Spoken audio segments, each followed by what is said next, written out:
ወዳችዬ የምወዳችሁ እንዴት አላችሁልን? በሌላ በቆንጆ ፊልም መተናል። ፊልሙን እንደምትወዱት እርግጠኛ ነኝ። ስለዚህ ላይክ እና ሰብስክራይብ ማድረግ እንዳይረሳ። ለፍታችኋል ይገባችኋል የምትሉ ብቻ ደግሞ ቪዲዮቻችንን በቪፒኤን ማየት ትችላላችሁ። ወደ ቪዲዮ ፊልማችን ሲጀምር ያን የሚባልን ወንጀለኛ እናያለን። አቶ ቻንግንና ሚስቱን ገሏቸው እሱ ቢላውን ይዞ ነው። ያኔ ሊን የምትባል ማየት የተሳናት አንዲት ሴት ወደ ውስጥ ትመጣለች። በዚህ ጊዜ ልክ እንዳያት ደንግጦ ነበር። ነገር ግን በተደጋጋሚ የአቶ ቻንግን ሚስት እየተጣራች በሰማበት ጊዜ በእርግጠኝነት ማየት እንደማትችል ነበር ያሰበው። በዚህም አጠገቧ በመድረስ ካጣራ በኋላ ማንነቱን ስትጠይቀው የአቶ ቻንግ ሰራተኛ እንደሆነ፣ ታዲያ አቶ ቻንግ ለጉብኝት ከቤት እንደወጡ ነበር የነገራት። በዚህም እሷ እዛ የመጣችው ፒያኖ ለአቶ ቻንግ ሚስት ልትጠግን እንደሆነ፣ ፒያኖ መጫወት ላይ ጎበዝ እንደሆነች፣ ታዲያ ፒያኖ የቱ ጋር እንዳለ አቅጣጫ እንዲሰጣት ነበር የጠየቀችው። እሱም ይሄን ከሰማ በኋላ እሷን ማየት መቻሏን አለመቻሏን ይበልጥ ለማጣራት ወደ ግራ እንድትሄድ ነበር የነገራት። በዚህም ወደ ግራ ትራመድ ጀመረ። ነገር ግን አስክሬኖ አጠገብ ልትደርስ ስትል ግን ትቆማለች። እሱም በመደንገጥ ምን እንደተፈጠረ ይጠይቃታል። እሷም በተደጋጋሚ የመስማት ክህሎቷ በጣም ሰፊ ከመሆኑ አንጻር ሰዓቱ ሲጮህ እየሰማች እንደሆነ፣ በዚህም በእርግጠኝነት የአቶ ቻንግ ሚስት ፒያኖዋን የሰዓቱ ድምጽ ያለበት ጋር ሊረብሻት ስለሚችል እንደማታስቀምጠው ለምን አቅጣጫውን እንደዋሻት ነበር የጠየቀችው። እሱም ደንገጥ በማለት ግራ ተጋብቶ እንደሆነና ቀኝና ግራን እንደማያውቅ፣ በዚህም ወደ ቀኟ እንድትሄድ ነበር የነገራት። እሺ ብላ ወደ ቀኟ በምትጓዝበት ጊዜ ግን የሆነ ነገር እንደረገጠች ተሰምቷት ነበር። ይሄም ደም ነበረ። በመጠርጠርም ቀስ ብላ ተራምዳ ወደ ፒያኖ ትሄዳለች። ፒያኖንም መጠገን ጀመረች። ታዲያ ለሱ የሚጠጣ ውሃ ጠይቃው ነበረ። በዚህም የሚጠጣውን ውሃ እንዳመጣላት እጁ ደም በደም ተጨማልቆ ስለነበረ ልክ ልትጠጣው ዳፍንጫዋ ስታደርግ የደሙን ሽታ አሽትታ ነበረ። ታዲያ ለምን እየሸተታት እንደሆነ ስትጠይቀው ተሳስቶ እጁን እንደቆረጠና ይቅርታ ይጠይቃታል። እሷም እሺ ብላ ትጠጣለች።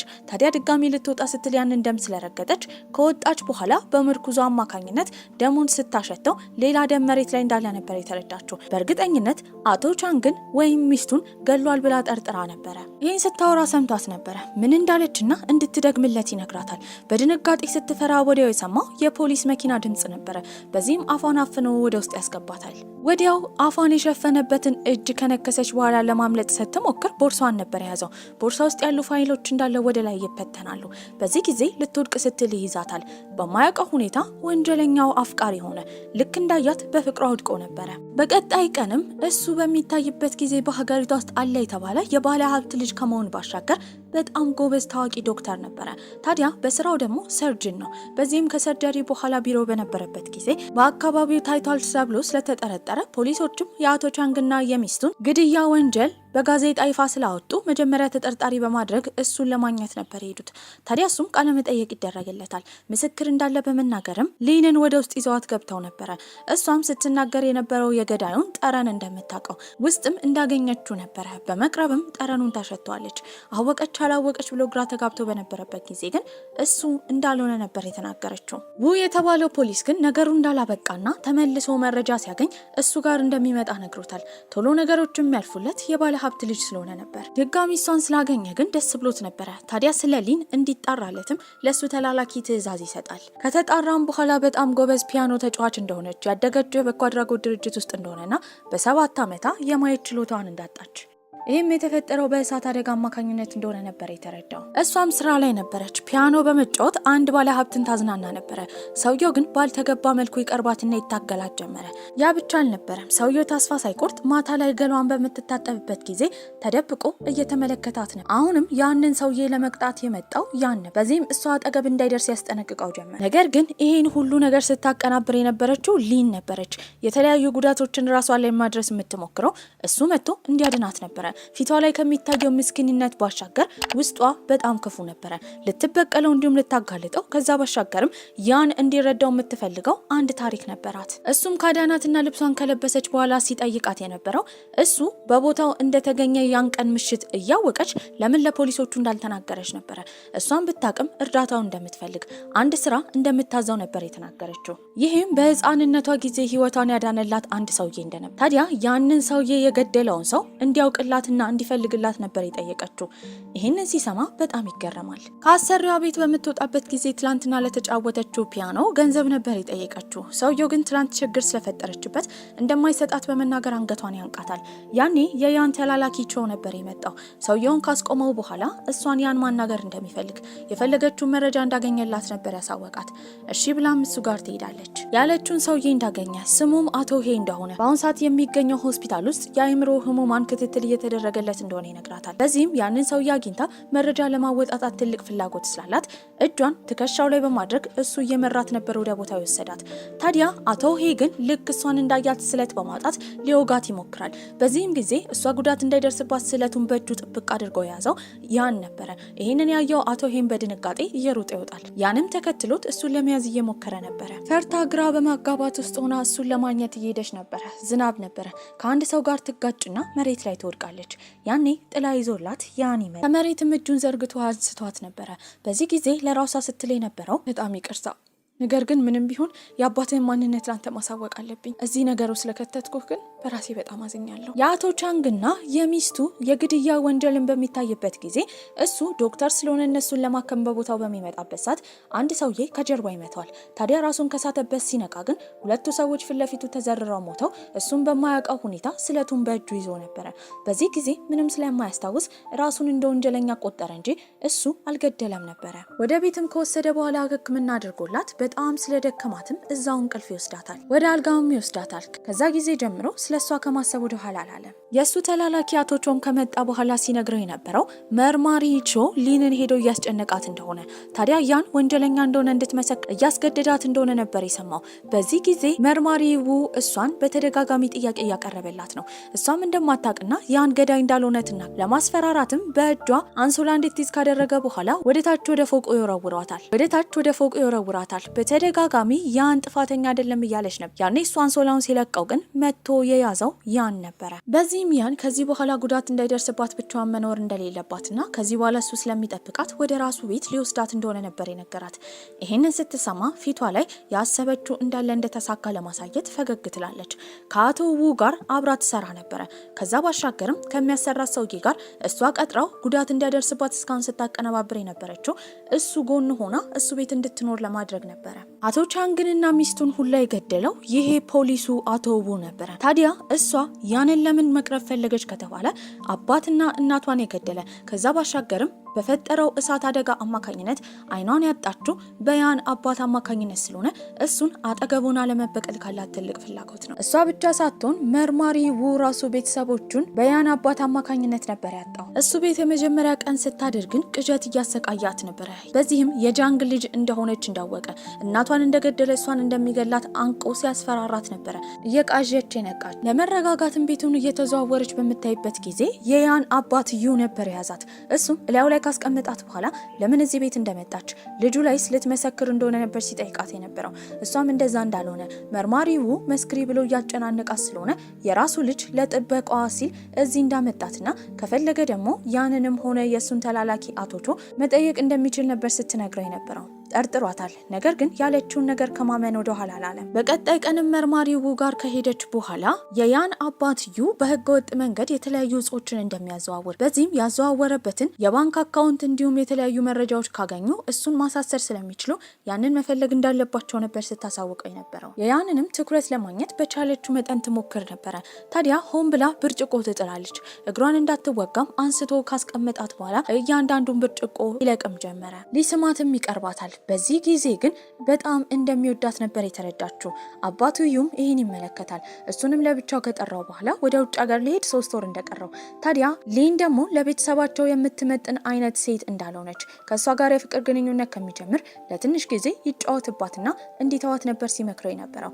ይህንን የሰማው ያንም የአባቱን ትዕዛዝ እንደሚያከብር፣ ታዲያ እሱ እንዳለውም ለመማር ሆነ ለመስራት ወደ ውጭ ሀገር እንደሚሄድና እንዳይጨነቅ ነበር ሲያረጋግጥለት የነበረው።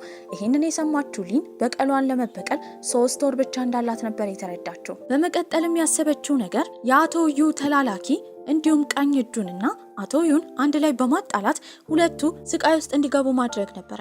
በዚህም ቀጥታ አቶ ቼንግ የተባለው ሰውዬ ጋር ትሄዳለች። ይሄ ሰውዬ የዩ ተላላኪ ነበረ። ለሱም ስትነግረው የነበረው በአደንዛዥ እጽ ዝውውር አማካኝነት ባንክ ውስጥ የተለያዩ ብሮች እንዳሉ እንዳወቀች፣ ታዲያ ከአቶ ዩም የደበቀው ነገር እንዳለ እንደምታውቅ ትናገራለች። ያኔ ሰውየው በንዴት ስለታውጥቶ አንገቷን ይቆርጣታል። ይሄንን ነገር በአይምሯ እየሳለች ነበረ። አቶ ቻንግን ሄዳ ካወራችሁ ምን አይነት የመልስ ምት ይኖረዋል ብላ ጠርጥራለች። በዚህም በእውነታው ሄዳ ትነግራቸዋለች። ሰውየው ግን ገና ስለቱን ከኪሳቸው እንዳወጡ በያዘችው ምርኩዟ ትገፈትራቸዋለች። ከደረጃውም ተጠቅልለው ነበር የወደቁት። ሕክምና ከተደረገላቸው በኋላ ግን በተደጋጋሚ ሲናገሩ የነበረው እሷ እንደገፈተረቻቸው ነበረ። እሷ ግን እንዳልገፈተረች ትናገራለች። ያንም አምኗት ነበረ። ያኔ የዛ ቤት የቤት ሰራተኛ የሆነችው ሌንግ የተባለችው ልጅም ሊን ሙሉ ቀኑን አሟት ክፍሏ ውስጥ እንደነበረችና እሳቸውን እንዳልገፈተረች ከወደቁ በኋላ መሬት ላይ ሆኖ ሲቀባጥሩ እንደሆነ በመናገር ሊንን ደግፋ ትመሰክርላታለች። እቺ ልጅ ከሊን ጋር ተከፍሏት የምትሰራ የቤት ሰራተኛ ነበረች። ታዲያ በዚህም ያን ያሰበው ሰውየው ስላረጁ በአይምሯቸው እየፈጠሩ እንደሆነና እንዲረጋጉ ነበረ። አቶ ቼንግ ጋርም ሌሊት ትሄዳለች። እሳቸው እናቷን ስለገደሉ ልክ እናት የምትለብሰውን ልብስ ከለበሰች በኋላ መንፈስ ሆና ልታስፈራራቸው እየሞከረች ነበረ። በዚህም ለምን እንደገደሏት ልጇንስ እየጎዷት እንደሆነ በመጠየቅ ትቀርባቸው ጀመረ።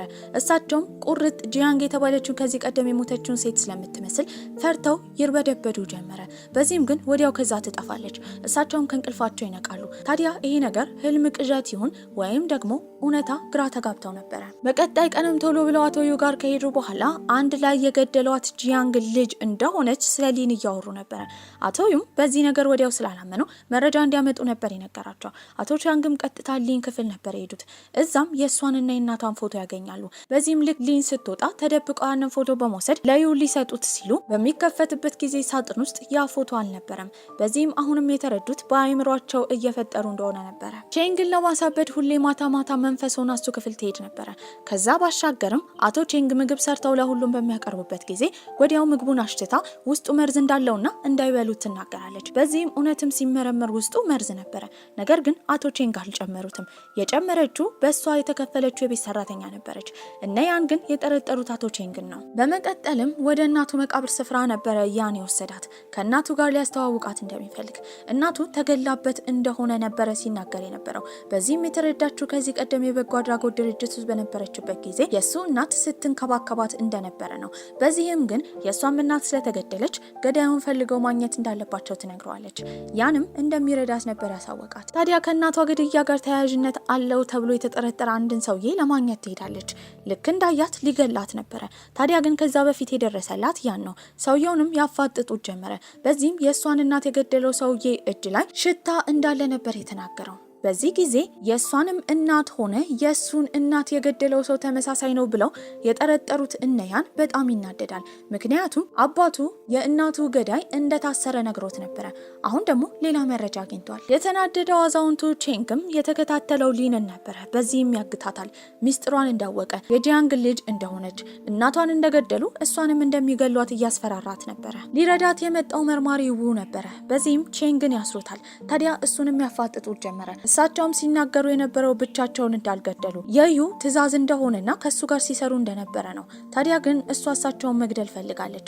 በዚህም ስለት አምጥታ ልባቸው ላይ ነበር የሰካቸው። እሳቸው በሚወራጩበት ጊዜ ደግሞ እሳት ይነሳል። ታዲያ የዛን እሳት ለማጥፋት እየሮጠ የመጣው ያን ነበረ። መርማሪ ውን ካየው ይጠረጥራል ብላ እዚህ እሳት ውስጥ ትቷት እንዲሄድ ነበር የነገረችው። ካመነታ በኋላ ው ትቷት ይሄዳል። ታዲያ ይህንም እየሮጠ ውስጥ ገብቶ እሷን ሊያድናት ችሎ ነበረ። ራሷን ከሳተችበት ስትነሳ በእሳት አደጋ አማካኝነት አቶ ቼንግ እንደሞቱ ነበር የሰማችው። በዚህም በጣም ደስ ይላታል። ያን ራሱ ደስ ብሎት ነበረ። ምክንያቱም እሳቸው እጅ ላይ ሽታ እንዳለ፣ በዚህም የእሷንም ሆነ የእሱን እናት የገደሉት አቶ ቼንግ እንደሆኑ እንዳወቀ ይነግራታል። ነገር ግን ስትናገር የነበረው አቶ ቼንግን በምታወጣጣበት ጊዜ አብሯቸው ሲሰራ የነበረ አንድ ሰው እንዳለና ያንን ሰው ማግኘት እንዳለበት ትነግሯለች። አባቱ እንደሆነ በቀጥታ መናገር ያልፈለገችው በተዘዋዋሪ እንዲያገኝና አባቱን እንዲበቀል ስለምትፈልግ ነበረ። ይሁም የእሱ ቀኝ እጅ በእሳት አደጋ አማካኝነት እንደሞተ ከመርማሪ ው በሰማበት ጊዜ በጣም ደንግጦ ነበር። ከዚህ ቀደም እጃቸው ላይ ሽታ ያለ ሰውዬ ገለዋል ብሎ ምልክት የሰጣቸውን ሰውዬ ድጋሚ ለማግኘት ይሄዳሉ። በዚህም ተባባሪው ማን እንደሆነ ለማጣራት እየሞከሩ ነበር። ሰውዬው መጀመሪያ ላይ እምቢ ሲልም ያን ካስፈራራው በኋላ ቲያን የተባለ የፖሊሶቹ ዋና እንዳለ ታዲያ እሱም እዚህ ወንጀል ላይ ተባባሪ እንደሆነ ነበር የተነገራቸው። የያን አባትየው ደግሞ ምርመራ በሚያደርግበት ጊዜ አቶ ቻንግ ጨምረዋል የተባለው ምግብ ውስጥ መድኃኒት የተገኘው ሰራተኛዋ ሌንግ ጋር ነበር። ሌንግንም አንበርክከው ጥያቄ ያቀርብላታል። ፊትለፊቷም ሽጉጥ ደቅነው ነበረ። ታዲያ እሷ እዛ ለመበቀል ያሰበችው ገንዘብ ከሚከፈላት ባሻገር አባቷ በአቶ ዩ አማካኝነት ስለሞቱ ነበረ። ይህንን ጮክ ብላ ትናገራለች። በሰሙበትም ጊዜ እዛው ተኩሰውባት ነበረ። ይህንን የተመለከተችው ሊንም ራሷን ጥፋተኛ ታደርጋለች። የተተኮሰባት ሌንግም አስክሬኗ የተጣለው ጫካ ውስጥ ነበረ። ታዲያ አመሻሽ ላይ ከው ጋር አንድ ላይ በመሆን አስክሬኗን ለመፈለግ እየሞከሩ ነበረ። እሷ አንድ ቦታ እንድትቆም የሚጠብቃት ሰው ከቀጠረላት በኋላ እሱ ደግሞ እየተዘዋወረ ይፈልግ ጀመረ። በዛ ጊዜ ግን የዱር አራዊት ሊበላት ነበረ። ፊሽካዋን በማንሳትም ጮክ አድርጋ ድምጽ ታሰማለች። ውም ሊያድናት መጥተው ነበረ። በመጨረሻም የሌንግን አስክሬን አግኝተው በስነ ስርዓት ሊቀብሯት ችለዋል። በቀጣይ ቀንም ከአባትና ከልጅ ጋር ቁርስ በምትበላበት ጊዜ አቶ ዩ ሲናገሩ የነበረው ያን ለልደት ዝግጅቱ ቶሎ እንዲዘጋጅ ከልደት ዝግጅቱ በኋላ ደግሞ ሊን ከዚህ ቤት መውጣት እንዳለባት ነበረ። ያን በዚህ ሀሳብ አልተስማማም። በተደጋጋሚ ሰዎች ሊጎዷት እየሞከሩ እንደሆነና ብቻዋን እንደማይተዋት ይናገራል። አቶ ዩም ሲናገሩ የነበረው ሌንግ የተባለችው ሴት ራሱ ሰራተኛ ሆና እዚህ የገባችው እሷን ለመጉዳት እንደሆነ፣ በዚህም ቤት ድረስ እሷን ለመጉዳት የሚመጣ ሰው ከተገኘ እዚህ መሆኗ አስፈላጊ እንዳልሆነ ነበር። ይህን ዜና ከሰማች በኋላ መርማሪ ውን ትጠራዋለች ሀሳብ እንደሚያስፈልጋቸው። ታዲያ ከያን ሳትርቅ አቶ ዩም ሳይጠረጥሯት እዚህ ቤት መቆየት እንዳለባትና የሆነ ነገር እንዲያዘጋጅ ነበር ስትነግረው የነበረው። ለአቶ ያንም እንደ መጨረሻ መሰናበቻ ፒያኖ መጫወት እንደምትፈልግ ልደቱ ላይም ፕሮግራም ስለምታቀርብ እንደምትለማመድ በመናገር ፒያኖ እየተጫወተች በነበረበት ጊዜ አንድ ሰውዬ ከተደበቀበት ቦታ ወጥቶ አቶ ዩ ላይ ሊተኩስ ሲል እሷ ሸፍና ትከሻዋ አካባቢ ትመታለች። በዚህም ለአቶ ዩ ብላ እንደተመታች ነበር ሲነገር የነበረው። ያከማትም ያን ነበረ። በዚህ የተነሳ እዛ ቤት እንድትቆይ አቶ ዩ ይራሩላታል። የያን ልደት እየደረሰ ስለሆነ ሴዮ የተባለች እሱን በጣም የምትወደው ሴት ወደዛ ትመጣለች። በቻለችው መጠን የእሱን ትኩረት ለማግኘት ትሞክር ነበረ። ታዲያ ከቤተሰቡ ጋር ዝምድና ቢኖራትም ይህንን የማግባት ትልቅ ፍላጎት ነበራት። እሱ ግን ያን ያህል ትኩረት አይሰጣትም። አብሶ ሊንን ስታያት በቅናት ተቃጥላ ነበረ።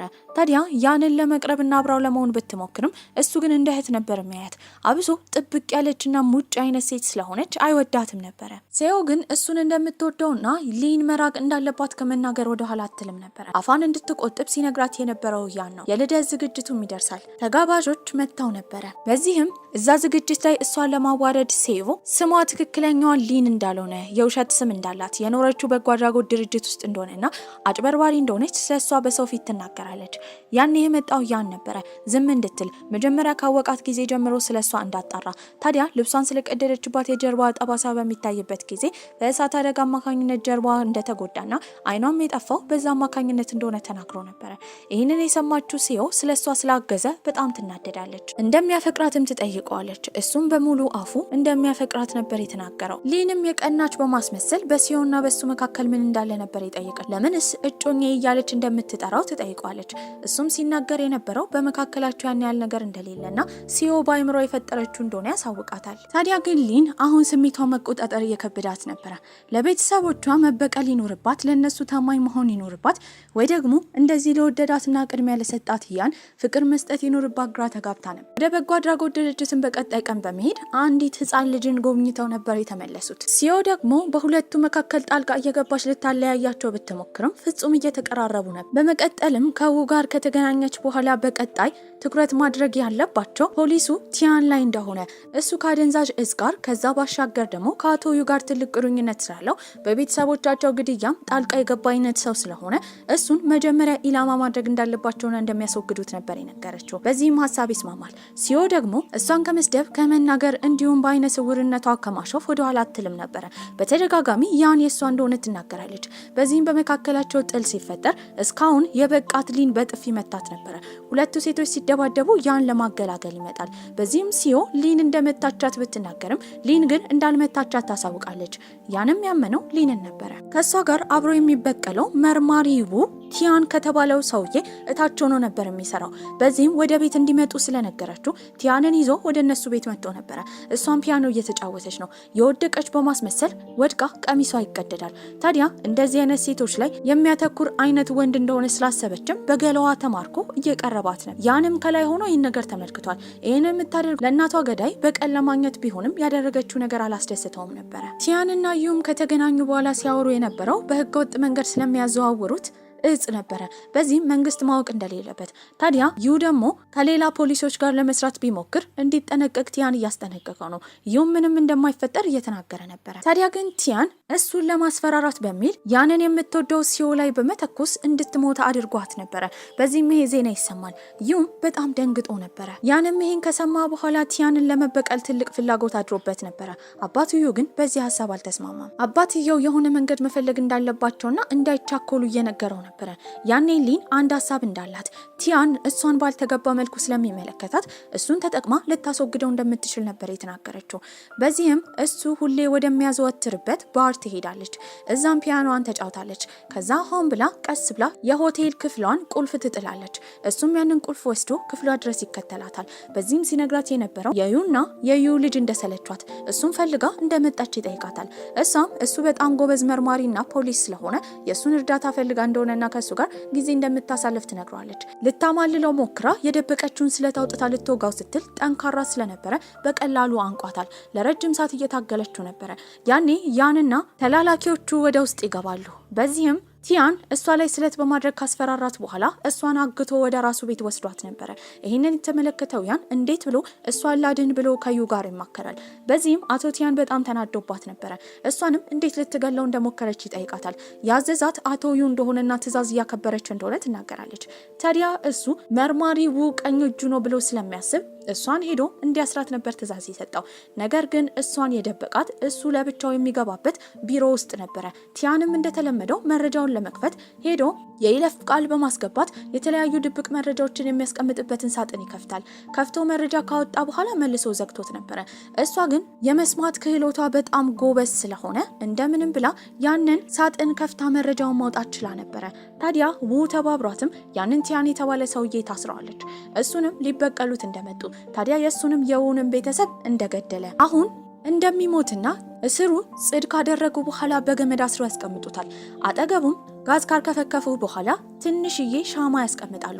ታዲያ ያቺ ኩራዝ መሳይ ሻማ በር ላይ ነበር የተቀመጠችው። ማንም ሰው ከውጭ በሩን ከገፋው ተወድቅና ሰውየውን ታቃጥለው ነበረ። ታዲያ ያ ቲያን የተባለው ሰውዬ ያለበትንም ቦታ አቅጣጫ የሰጡት ለአቶ ዩ ነበረ። አቶ ዩ ከሰዎቹ ጋር በሜዲያንን በር ሲከፍተው እቺ ሳት ተወድቃለች።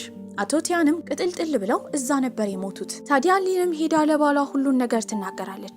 እሷ መረጃውን እንደወሰደችና ሰውየው እንዲሞት እንዳቀነባበረች፣ ነገር ግን የሱ አባት ይመጣል ብላ እንዳልጠረጠረች ትናገራለች። ታዲያ ያንም ይሄን ከሰማ በኋላ ምንም ችግር እንደሌለው ዋናው ያ መጥፎ ሰውዬ መሞቱ እንደሆነ እየነገራት ነበረ። አባትየውም የሚያወሩትን ነገር ሰምቶ ነበረ። በቀጣይ ቀንም ያንን ከጠራው በኋላ ቶሎ ብሎ ከዚህ ሀገር መሄድ እንዳለበት ነበር የነገረው። በዚህም ሊያዝናናት ፍቅረኛውን ይዟት ከወጣ በኋላ የማየት ፍላጎት እንዳለ ይጠይቃታል። እሷ ግን ብዙ ዘመኗን ባለማየት ስለኖረች ማየት ያን ያህል እንደማያጓጓትና አለማየቱን እንደለመደችው ትናገራለች። አሁን እሱ ከዚህ ሀገር እንዲወጣ አባትየው እየቸኮለ እንደሆነ በመረዳትም ቶሎ ብላ የአባትየውን ስራ ለያን ከተናገረች በኋላ ያን በራሱ እጅ አባቱን እንዲገድል ለማድረግ ነበር ያሰበችው። ከቡ ጋርም የመጀመሪያ እቅዳቸውን ያወጣሉ። ቲያን ካዝና ውስጥ ያገኙትን መረጃ ወስደው የሰጡት ለያን ነበረ። ታዲያ ያንን በሚያነብበት ጊዜ አባቱ እናትየውን እንደገደለ ከዛ ባሻገር ደግሞ ብዙ ሌሎች ሰዎችን በእሳት አደጋ እንደገደለ የሚያሳይ መረጃ ይመለከታል። ቀጥታ አባቱ ጋርም በመሄድ ይጮህበት ጀመረ። አባትየው ግን በተደጋጋሚ የራሱን ሚስት እንዳልገደለ እየተናገረ ነበረ። ታዲያ ያን ምንም አይነት እርምጃ ሳይወስድ ጥሎ ነበር የሄደው። አሁንም ያን አባቱን እንዲገድል የማድረግ እቅዷ ስለከሸፈ ሌላ እቅድ ለማውጣት ነበር ያሰበችው። የጠረጠረው ዩም የሄደው መርማሪ ው ጋር ነበረ። በዚህም እሱ ሚስቱን እንደገደለ የሚያሳይ መረጃ ልጁ ያን እንዳገኘ። ታዲያ ይህ መረጃ ከየት እንደመጣ አቶ ቡ መርማሪው እንዲያጣራለት ነበር ሲነግረው የነበረው። እሱ ብቻ ሳይሆን አብሮት እንዲሰራ ጥያቄ ያቀርብለታል። የሚያስመስለው መርማሪውም ከሱ ጋር እንደሚሰራና ችግር እንደሌለው ነበር የነገረው። ታዲያ የእናቱ መቃብር ስፍራ ያን ነበረ። እሱም እያለቀሰ ነበረ አባቱ ያደረገውን ነገር ማመን እንዳቃተው። ታዲያ ምን ማድረግ እንዳለበት እንደማያውቅ ቢናገርም ሊን ስትነግረው የነበረው ምንም ቢሆን አባቱ እንደሆነ እሱም በመግደል መበቀል እንደሌለበትና እንዲታገስ ነበር ስትነግረው የነበረው። ይህንን የምታደርገው እሱን መግደል የሚለው ሀሳብ አይምሮ ውስጥ እንዲመጣ ነበረ። ወዲያው አባትየው ይመጣል። ልጁን ለምኖት ይቅርታ እንዲያደርግለት እየጠየቀው ነበረ። እናትየውን የገደለው ሆን ብሎ እንዳልሆነና ይቅር በለኝ ልጄ ቢለውም እሱ ግን ይቅርታ ሊያደርግለት አልፈለገም። አባትየውም ሽጉጥ በማውጣት ለሱ ይሰጧል። በዚህም ግንባሩ ላይ እንዲተኩስበት ነበር ሲለምነው የነበረው። ታዲያ ይተኩሳል። የተኮሰው ግን ግንባሩ ላይ ሳይሆን አየር ላይ ነበረ። አባቱ ስለሆነ እንደማይበቀለው ነገር ግን መቼም ይቅርታ እንደማያደርግለት ይናገራል።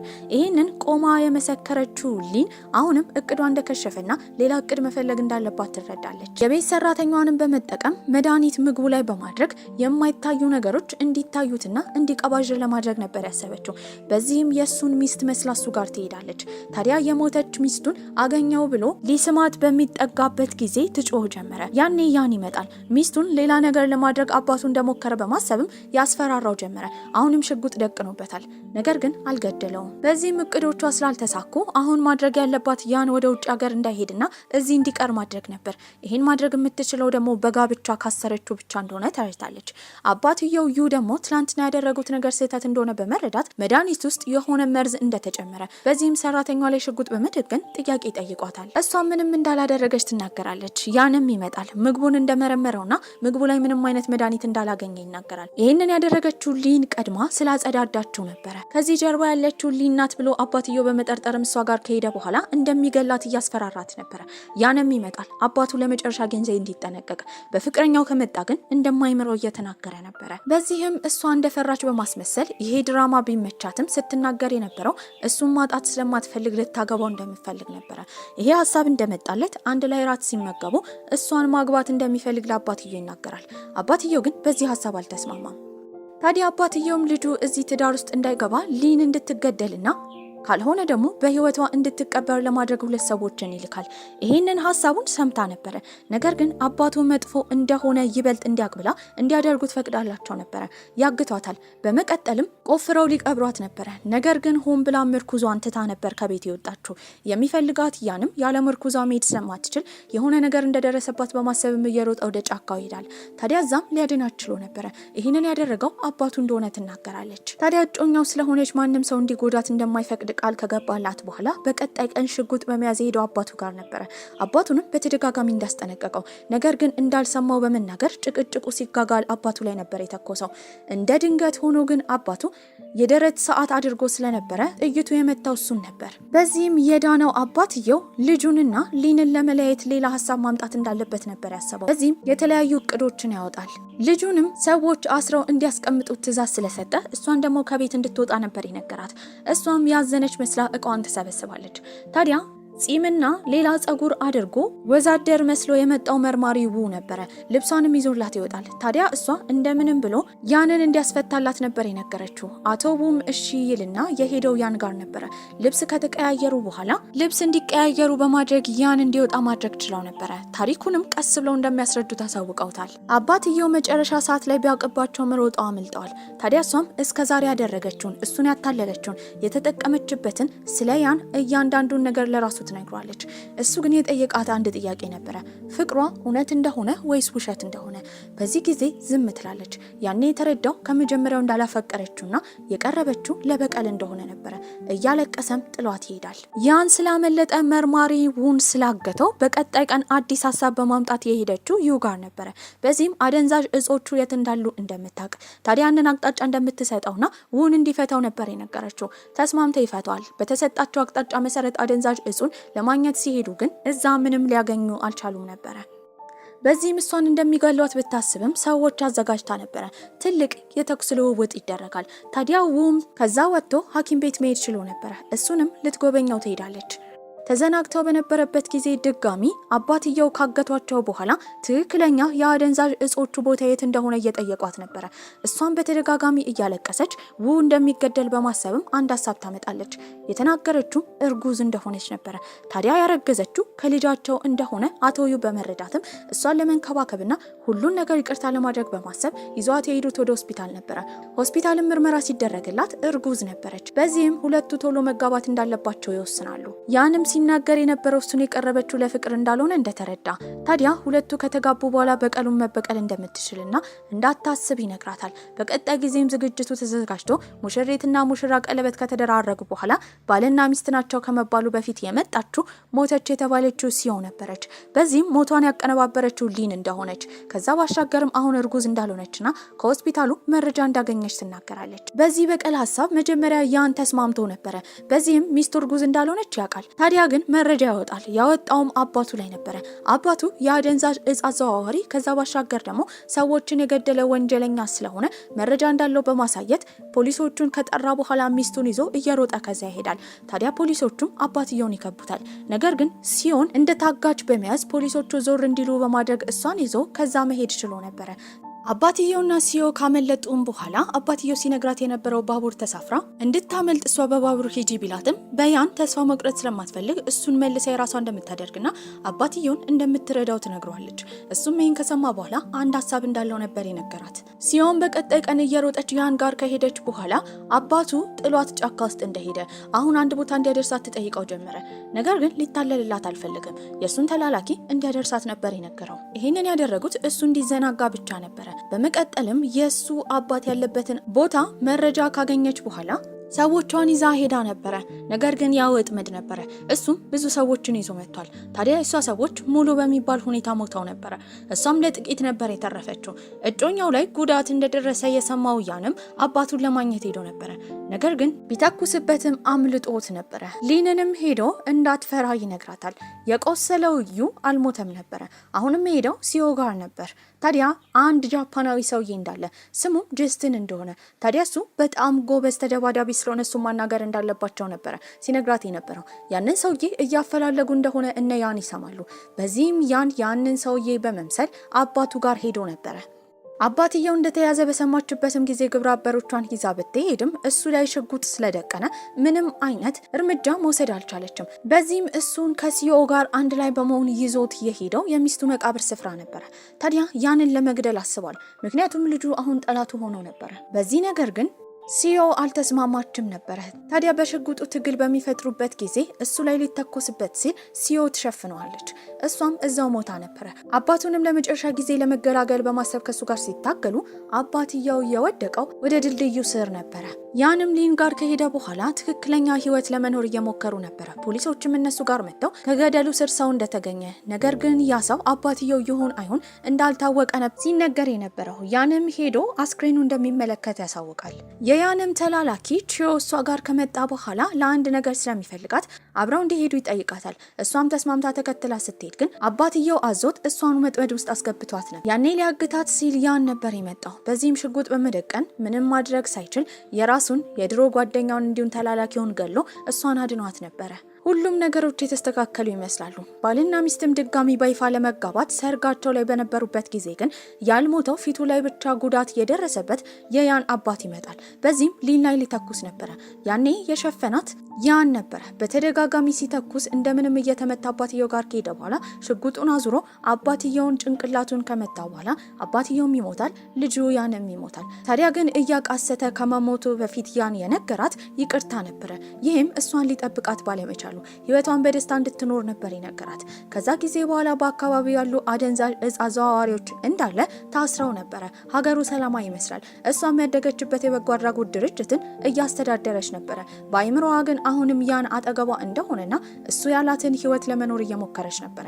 በዚህ ቆንጆ አስተላለቅ ፊልማችን እዚህ ላይ አብቅቷል። ደህና ቆዩልኝ።